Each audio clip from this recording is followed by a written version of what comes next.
Get ready to meet a mischievous tailor who thought he could trick his way into heaven. But when he makes a quick judgment, he's about to learn a very important lesson in The Tailor in Heaven. One very fine day it came to pass that the good God wished to enjoy himself in the heavenly garden, and took all the apostles and saints with him, so that no one stayed in heaven but St. Peter. The Lord had commanded him to let no one in during his absence, so Peter stood by the door and kept watch. Before long someone knocked. Peter asked who was there, and what he wanted.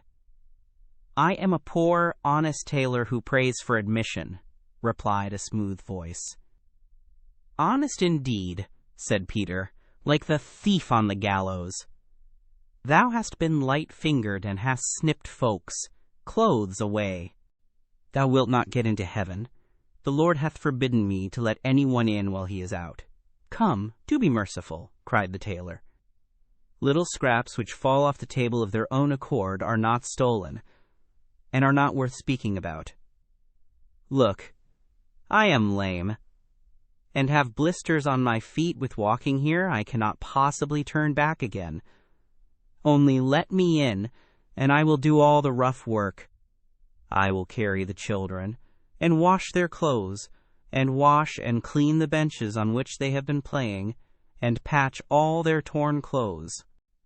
St. Peter let himself be moved by pity, and opened the door of heaven just wide enough for the lame tailor to slip his lean body in. He was forced to sit down in a corner behind the door, and was to stay quietly and peaceably there, in order that the Lord, when he returned, might not observe him and be angry.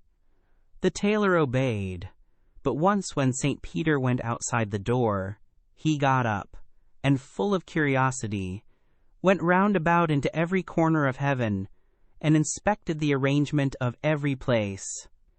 At length he came to a spot where many beautiful and delightful chairs were standing, and in the midst was a seat all of gold which was set with shining jewels. Likewise it was much higher than the other chairs, and a footstool of gold was before it. It was, however, the seat on which the Lord sat when he was at home, and from which he could see everything which happened on earth.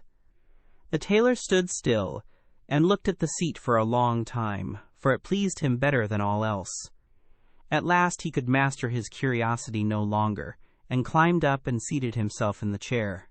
Then he saw everything which was happening on earth, and observed an ugly old woman who was standing washing by the side of a stream, secretly laying 2 veils on one side for herself. The sight of this made the tailor so angry that he laid hold of the golden footstool and threw it down to earth through heaven at the old thief.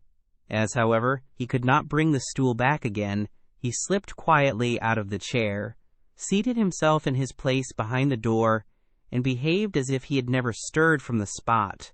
When the Lord and Master came back again with his heavenly companions, he did not see the tailor behind the door, but when he seated himself on his chair, the footstool was missing. He asked St. Peter what had become of the stool, but he did not know. Then he asked if he had let anyone come in. "I know of no one who has been here," answered Peter, "but a lame tailor, who is still sitting behind the door." Then the Lord had the tailor brought before him, and asked him if he had taken away the stool, and where he had put it. "O Lord," answered the tailor joyously, "I threw it in my anger down to earth at an old woman whom I saw stealing 2 veils at the washing." "O thou knave," said the Lord, "were I to judge as thou judgest, how dost thou think thou couldst have escaped so long? I should long ago have had no chairs, benches, seats, nay, not even an oven fork, but should have thrown everything down at the sinners. Henceforth thou canst stay no longer in heaven, but must go outside the door again. Then go where thou wilt.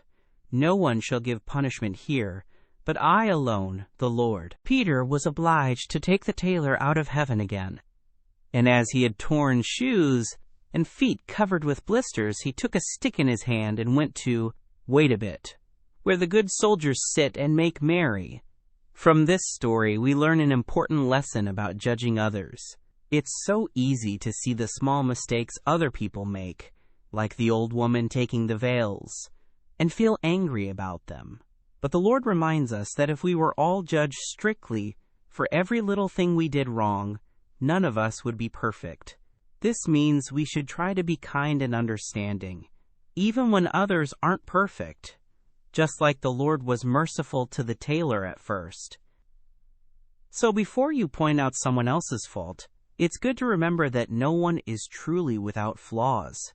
Ever dreamed of being the hero? Now you get to be the star.